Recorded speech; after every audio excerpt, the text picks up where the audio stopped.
हर गांव में एक रहस्य छिपा होता है और हर रहस्य के पीछे एक कहानी होती है। पर कुछ कहानियां ऐसी भी होती हैं जिन्हें लोग दोहराना नहीं चाहते, क्योंकि उन्हें डर होता है कि कहीं ये कहानियां फिर से जिंदा ना हो जाएं। एक कहानी है प्रताप नगर के एक छोटे से गांव की, जहां एक पीपल का पेड़ लोगों में डर का माहौल बनाता है। आइए जानते हैं इस कहानी में।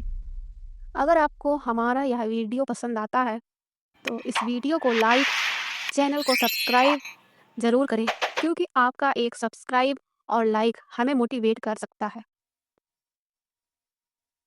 यह पुराना पीपल का विशाल पेड़ सदियों से इस गांव में है और लोगों का मानना यह है कि यह पीपल का पेड़ आज भी सांसें लेता है। इसमें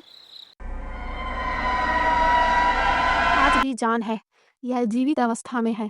गांव के लोग इस पीपल के पेड़ के पास जाने से भी कतराते हैं। शाम को बच्चे अपने घर चले जाते हैं। कोई भी इस पीपल के पेड़ के आसपास नहीं मंडराता। यहाँ तक कि जानवर भी इस रास्ते पर आने से कतराते हैं। इसी गांव में एक नाथूराम का चालाक और लालची व्यक्ति रहता था। उसे गांव वालों के मुंह से सुना था कि इस पीपल के पेड़ के नीचे खजाना गड़ा हुआ है। वह अंधविश्वासी था। उसे तंत्र मंत्र जादू टोने में बहुत विश्वास था। अगली रात वह अपने साथ तांत्रिक को ले आता है और तांत्रिक से कहता है, बाबा, आप मेरी सहायता करें। मुझे किसी भी हालत में इस खजाने को प्राप्त करना है। तांत्रिक बोलता है, नाथूराम, तुम चिंता मत करो। जैसे जैसा मैं कह रहा हूँ तुम वैसा ही करते रहो, तुम्हें खजाना जरूर मिलेगा। तांत्रिक के द्वारा बताए गए सभी नियमों का पालन करते हुए नाथूराम ने सब कार्य किए। तांत्रिक बोलता है, जैसे ही 12 बजते हैं तुम खुदाई चालू कर देना, पर याद रखना पीछे मुड़कर मत देखना। 12 बजते ही नाथूराम उस पीपल के पेड़ के नीचे खुदाई करता है। तभी तेजी से हवाएं चलने लगती हैं, कुत्ते भौंकने लगते हैं और एक औरत की भयानक हंसी गूंज उठती है। नाथूराम ने गड्ढे को खोद लिया था। उसे लालच था कि खजाना निकलने वाला है, पर उसे क्या पता था यहाँ पे खजाना नहीं, कुछ और ही दफन है। उसे वहाँ पे एक औरत की सड़ी हुई लाश दिखती है। लाश को देखकर नाथूराम डर जाता है और डर के कारण वह भागने की कोशिश करता है, पर भाग नहीं पाता। उसका शरीर डर के कारण ठंडा पड़ जाता है और पैर उसका जम जाता है। वह सड़ी हुई लाश अचानक हवा में उड़ने लगती है। उस लाश का भयानक चेहरा देखकर तांत्रिक और नाथूराम की हालत खराब होने लगती है। तांत्रिक वहां से भाग जाता है और नाथूराम को अकेला ही छोड़ देता है। नाथूराम डर के कारण कांपने लगता है। तभी वह चुड़ैल बोलती है, क्यों रे, क्यों डर रहा है?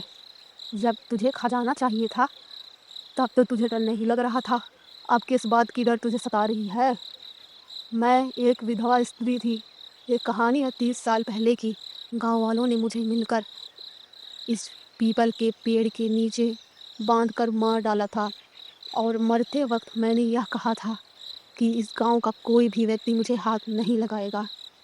पर तूने तूने मुझे आज हाथ लगा के बहुत बड़ा ही गुनाह कर दिया है। तेरी इस गलती को मैं माफ़ नहीं करूँगी। तेरी हिम्मत कैसे हुई तू यहाँ पे आया और मुझे जिंदा करने का प्रयास किया? इतने वर्षों से मैं यहाँ सो रही थी, आज तूने मुझे जगाया है। अब तू इसका परिणाम भुगतेगा। लालची नाथूराम, तू कहीं नहीं भाग पाएगा। तेरी हिम्मत कैसे हुई मुझे जगाने की? नाथूराम का डर के कारण हाल बुरा हो रहा था। अगली सुबह उसी पीपल के पेड़ के नीचे नाथूराम गांव वालों को बेसुध मिला। गांव वालों ने उसे उठाया, पर अब नाथूराम की हालत सही नहीं थी। वह कुछ भी बोल नहीं पा रहा था। वह बोलने की कोशिश तो बहुत कर रहा था, पर उसका आवाज ही नहीं आ रहा था। उसका मानसिक संतुलन खराब हो चुका था। गांव वालों का कहना था कि अब यह पागल हो चुका है। उसी गांव में दादी माँ रहती थी, जिनका नाम गायत्री था। दादी माँ कहती हैं, इसने हमारी दी गई चेतावनी को कभी नहीं समझा बेटा। जिसने भी इस पीपल की चेतावनी को नहीं समझा, उसका हश्र यही हुआ है जैसा कि इस नाथूराम का। अब यह पीपल का पेड़ खून नहीं पीता, किसी की जानें नहीं लेता, बल्कि चेतावनी देता है। और जो इसकी चेतावनी को नहीं सुनता, उसका भी हाल इसी नाथूराम के जैसा होता है।